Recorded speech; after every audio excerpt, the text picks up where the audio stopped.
Hey everyone, and welcome back to another explainer. Today we are diving into a really captivating story. It's all about a young girl, her incredible, almost magical bond with the forest, and how that exact connection ended up being the ultimate tool for survival when a massive disaster struck. It's a wild ride, so let's just jump right in.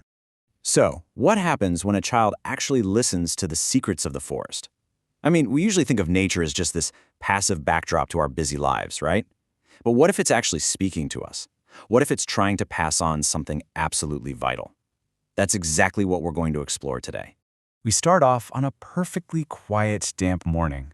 You can literally almost feel that cool, peaceful air rolling right through the open wooden window.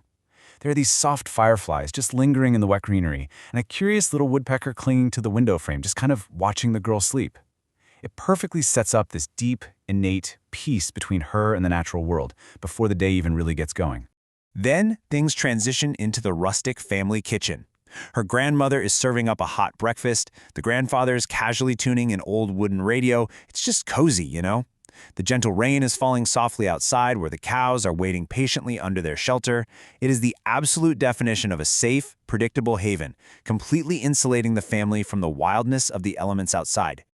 So, her ordinary morning routine boils down to waking up to nature's sounds, sharing a warm family breakfast, and enjoying a sheltered home against the gentle rain.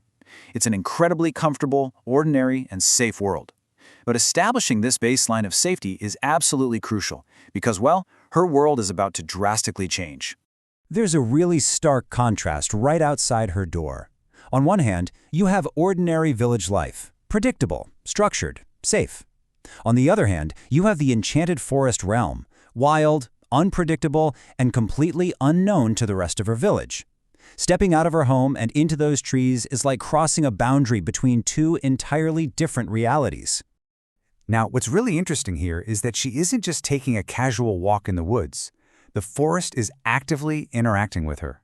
There are these ancient, wise faces carved naturally right into the massive tree trunks, and a monkey gracefully hanging down to offer her a glowing pink fruit.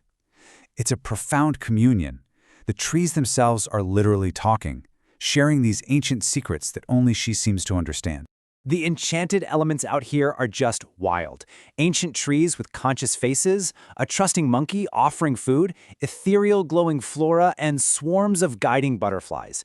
She is in absolute harmony with it all. She understands the language of the forest, she hears the whispers of the talking trees, and she's completely accepted by the wildlife. It's like she belongs out there just as much as they do. But as we know, nature definitely has two faces.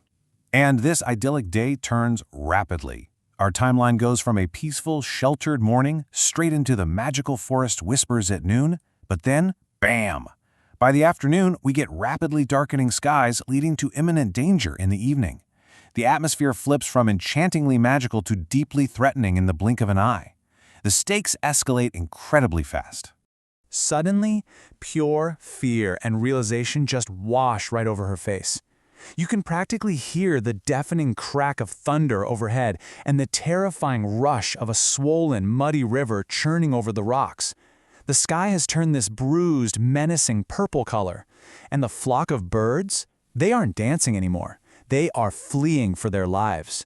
The natural world is sounding the alarm, and she is hearing it loud and clear. The sensory overload of this exact moment is perfectly captured right here. The birds took flight, and the sky turned black. The forest was screaming. I mean, really think about the weight of that. The exact same environment that was whispering sweet secrets to her just hours ago is now literally screaming a frantic warning.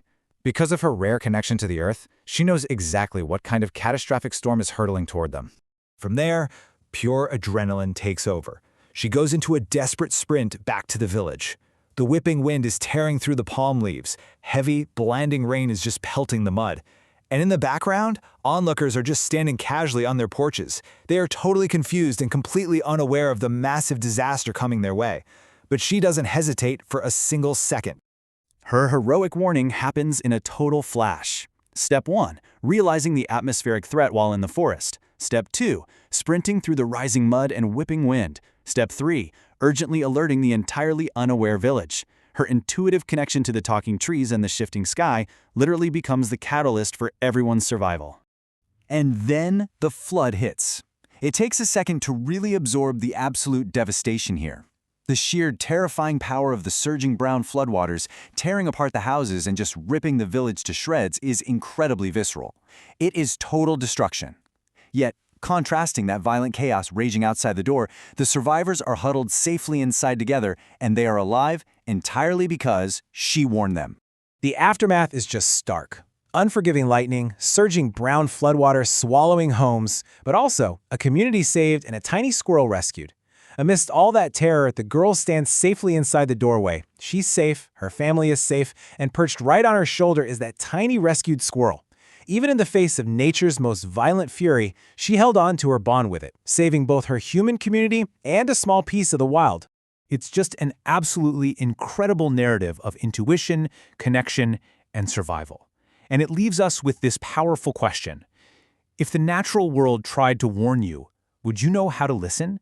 Her survival and the survival of her entire village relied entirely on her magical ability to hear the whispers of the storm before it broke.